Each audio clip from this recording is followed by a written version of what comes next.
Hi, magandang umaga po sa inyong lahat, and for our first reading today, Wednesday, tingnan po kaya natin kung ano po ang makikita natin sa first reading of the day. Okay, tingnan natin.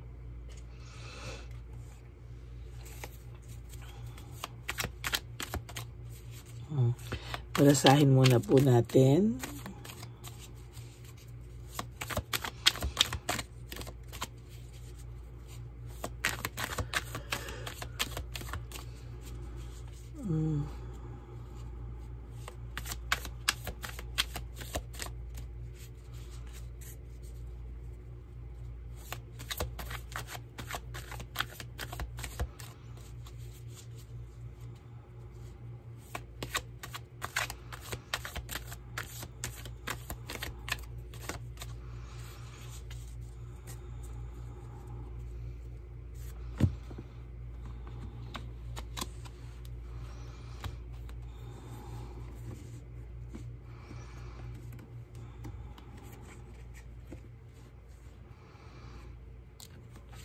One, 2, 3, 4, 5, 6, 7, 8, 9, and 10.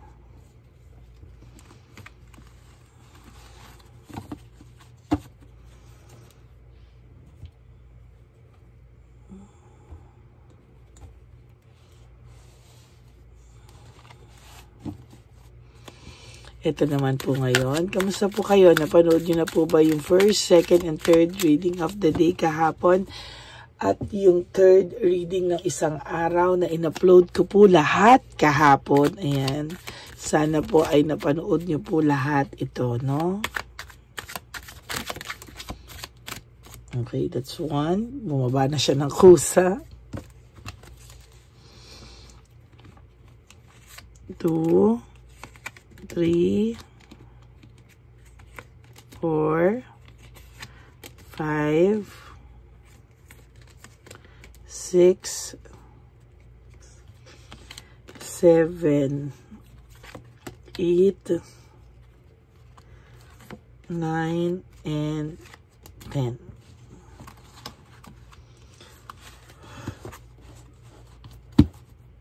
Okay. Tingnan po natin, wag niyo po itong wag niyo po itong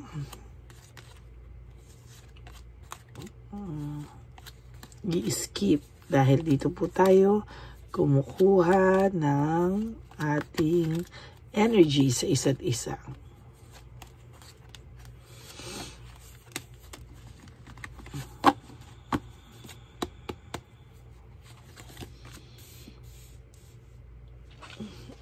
Growth and looking ahead. Nag-iisip po ang taong ito, no, na sa lahat po ng nangyari sa inyo, lahat po ng dinanas niya sa buhay niya, sa mga pagkakamali niya, dapat daw po may matutunan siya dito, no.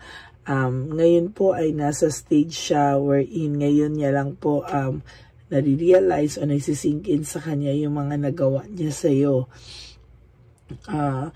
Kinakapa niya po yung damdamin niya at sinasabi naman po niya na meron pa po siya talagang nararamdaman sa iyo, no? May pagmamahal pa pero mali na po yung panahon ngayon. Yung oras at panahon ngayon ay hindi naaayon sa inyo, no? Parang this is not the right time daw para sa inyong dalawa. Naging makasarili daw siya, masyado daw siyang nadala sa mga bagay-bagay, and to tell you honestly, itong taong to ay talagang naiba ang kanyang priorities, naiba po talaga yung kanyang naiba po talaga lahat sa kanya, no? And to tell you honestly, ngayon niya pa lang po talaga naiisip, no? As a matter of fact, ayaw niya po sanang isipin, pero talaga pong naiisip niya ngayon sa mga oras na to. For whatever reason, hindi niya po alam bakit niya po ito naiisip. There's anger and argument, no? nadala po kasi siya daw sa galit, kaya nangibabaw sa kanya yung galit, nangibabaw sa kanya yung sa inyong dalawa actually, pero ngayon po nahihimasmasan na ito. Dapat po wag ka po ditong magpaparamdam at all, kasi doon pa lang po niya nararamdaman yung pagkawala mo. Ngayon pa lang actually niya nararamdaman yung pagkawala mo, no? Kahit po anong gawin mo, hindi po ito, wala po itong commitment talaga, no, na gano'n kalalim sa ibang, sa kanyang current partner. Hindi po gano'n kalalim yung relasyon nila, no. Mas malalim pa rin po yung naging relasyon nyo sa relasyon niya sa kanyang current partner ngayon. Mas malalim pa din ang naging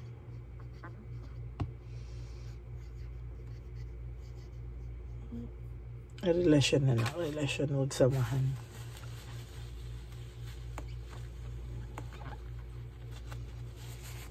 Hindi, sige, samahan na lang.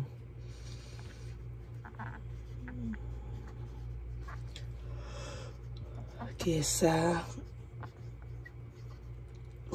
current niya.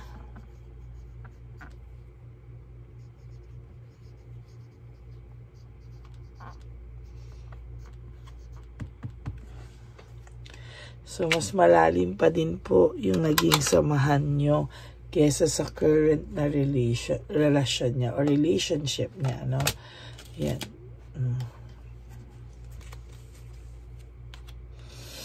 Change of cycle ngayon po ay, sabi ko nga sa inyo, umiikot na, no? Yung Wheel of Fortune niya, umiikot po yung gulong niya ngayon, no? Ngayon niya pa lang po talaga nagsisink in, ngayon pa lang niya naiisip, no? Ngayon pa naiisip po ang nangyayari sa kanya, no? Hindi niya po alam bakit po bigla-bigla na lang po siya ngayon napapaisip. Pero natatakot po talaga itong lumapit sa'yo, natatakot po to kahit may resentment siya, because he or she is afraid of rejection. Natatakot po ito sa rejection actually, and hindi niya po kaya kung ano magiging reaction mo, at hindi niya rin matatanggap kung ano magiging reaction niya. Alam niya po, unachievable expectations because of his or her impulsiveness, no? Sa totoo lang po ay, ayan, yung pagiging impulsive niya talaga po kasi ang nagdala sa kanya sa kapahamakan, yan, kapahamakan talaga, no?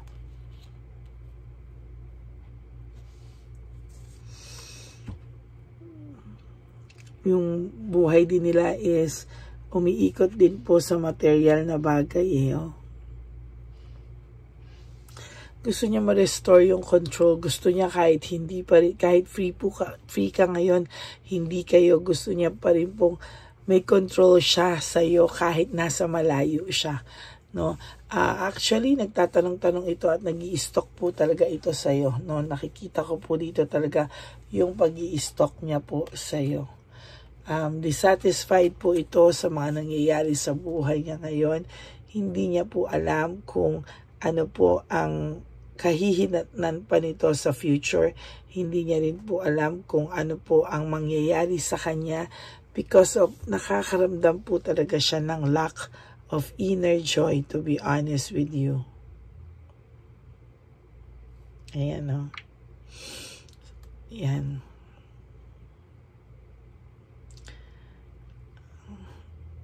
Iniraramdam ko po ngayon yung kanyang cards.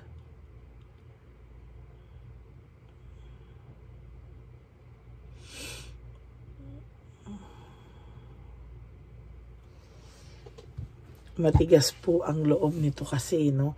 Naging matigas po ang loob nito. Sa totoo lang, hindi talaga po, ayan, no? Naging matigas po talaga yung loob niya. Hindi niya po talaga alam kung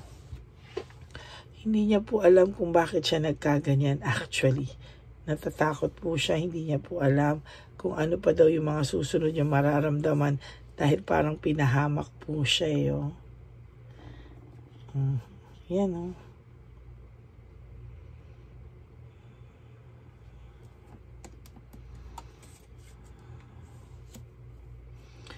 Burned out and overstress. Sa totoo lang po, burned out na po itong taong to, at talagang sa nakikita ko po ay hindi po ito titigil, no? Hindi po ito titigil. Sa mga susunod na araw at linggo at buwan, ito pa rin po ang mararamdaman niya. Mararamdaman niya pa rin po yung pagka-burnout and overstress. Kaya po sinasabi ko nga po sa inyo, sa lahat sa inyo na nag-i-stalk at nakikita niyong masaya to, huwag po niyong bilhin lahat yung idea na yan na masaya sila,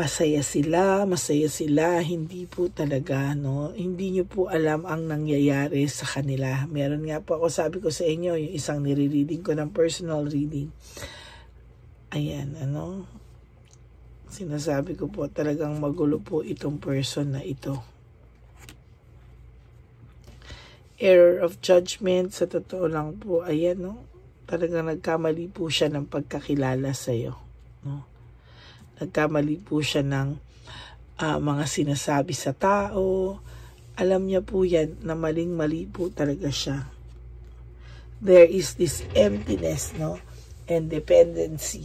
Talagang lagi ko pong nakikita ito ngayon sa baraha mo, no? Na there's emptiness lagi, no? A deep emptiness po talaga sa ngayon. Nakikita ko po yung emptiness na nakabalot sa kanyang pakiramdam, nakabalot sa kanyang puso, ayan. No, really empty, no? Masama po talaga ang kanyang pakiramdam dahil nakakaramdam po siya ng pag-iisa. Tingnan niyo po, saan kayo nakakita na may current relationship siya. Masaya pinupost niya, masaya ang pinapalabas niya, pero there is this emptiness and codependency. Talagang hinahanap niya po yung partnership na meron kayo. Ayan, no?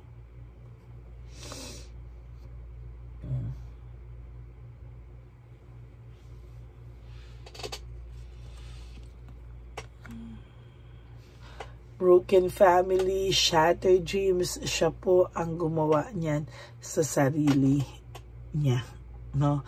Nakakaramdam po siya na mag-isa siya, kahit po sabihin mo may babae siya, hindi po siya secure sa nararamdaman din ng kabila, ng current partner niya, kahit po sabihin niya na pakiramdam naman niya, nandyan si Chabilitang Palaka or si Shokoy, pero hindi po ganon yung emptiness, hindi po ganon yung security na binibigay din sa kanya, katulad ng kung gaano siya kasigurado na mahal mo siya. Actually, as a matter of fact, ito po ay iyong na-spoiled, no? Kaya pasyado mo po nakita sa kanya na mahal mo siya, kaya ayan po, sa totoo lang. There's avoidance and fear of change, no? Natatakot po ito na magkaroon ka ng pagbabago sa buhay mo, no? Natatakot po ito na makamove on ka, magkaroon ka ng ibang relationship, kasi ang pakiramdam niya po is sa'yo pa rin siya, or nararamdaman niya na, yan, no? Nararamdaman niya dapat na kahit anong mangyari, siya lang ang pwede magkaroon, pero ikaw po, ang nararamdaman niya po sa'yo, dapat daw po ay ikaw pa rin daw pong mag-isa. Ayan, no? Kailangan daw po somehow ay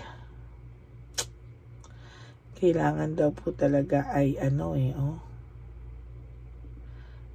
kailangan daw po talagang ikaw at ikaw lang ay para sa kanya, hindi ka makamove on at aantayin mo lang siya, no? Oh my God.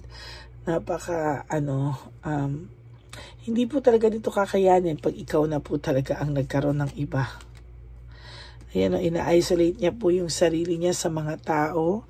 Pinag-uusapan pa rin kasi kayo ng mga tao. Ang dami po kasing, sabi ko nga sa inyo, ang dami sulsulera at sulsulero. Kaya ayan, oh.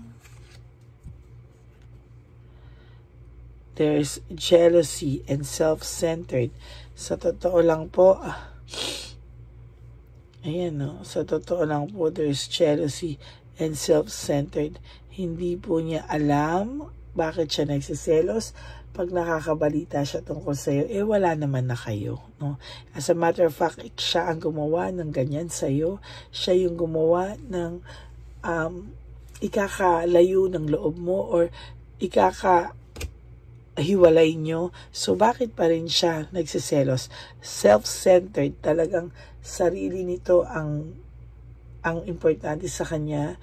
Kaya, ayan, no? Talagang yung pagiging self-centered niya ay sobra-sobra talaga, no? Meron kasi immaturity, no? Rudeness. May pagka-immature pa talaga itong taong to. Sa edad niyang yan, opo, I have to admit, sorry, but immature pa rin siya. Naging rude siya sa iyo sa last days or last weeks ng inyong relationship. Fear and confusion. Ngayon, nakakaramdam siya ng fear and confusion. Hindi niya po alam ang kanyang gagawin, pero talagang may fear and confusion. Ayan, no? Leaving behind, walking away for your last card. Ayan po, siya po ang gumawa. Sabi ko nga sa inyo, siya ang gumawa ng kasalanan. Siya po ang nag-ghost sa'yo. Siya po ang nakipaghiwalay sa'yo. Pero, ayan, no? Talagang pilit pa rin po niya kayong pilit pa rin niya kayong tinaboy dati, no? Pero ngayon, ayan, naiisip ka naman po niya at talagang naiisip niya yung security niya na naramdaman sa iyo ay kakaiba pa rin po kesa sa security na nararamdaman niya ngayon sa kanyang current partner. Okay, so that's it for your first reading of the day. Mas malalim pa din ang naging samahan nyo kesa sa current relationship niya or current nakarelasyon niya. Okay, so I hope you guys resonate po dito sa ating video, and if you do, please give me a like and comment down below, and sana po no skipping of ads, and tulong nyo na po yan sa ating channel. And for those of you who would like to give me a super thanks, I would really love and enjoy that from the bottom of my heart. Okay?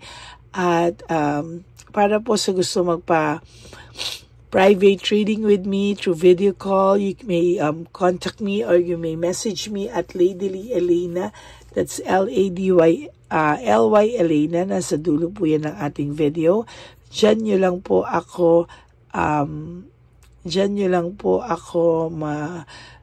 mako-contact, no? That's my only official and legit FB account. Ayan.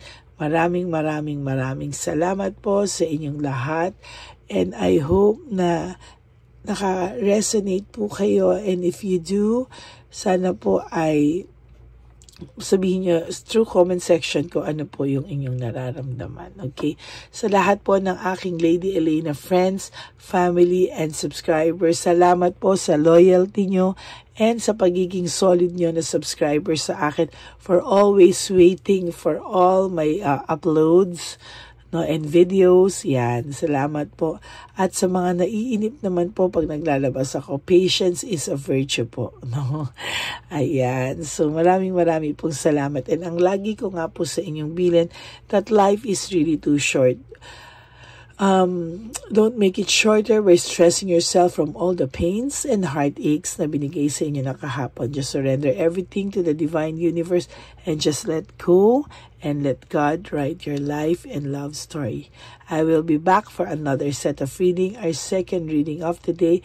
But you guys have to watch this first before po kayo tumawid o tumakbo sa second reading of the day today. Okay? I love you guys. I love you mga kapatid, and God bless you. Have a happy heart. Sabi ko nga po sa inyo, just live one day at a time. Okay? God bless you everyone. Bye!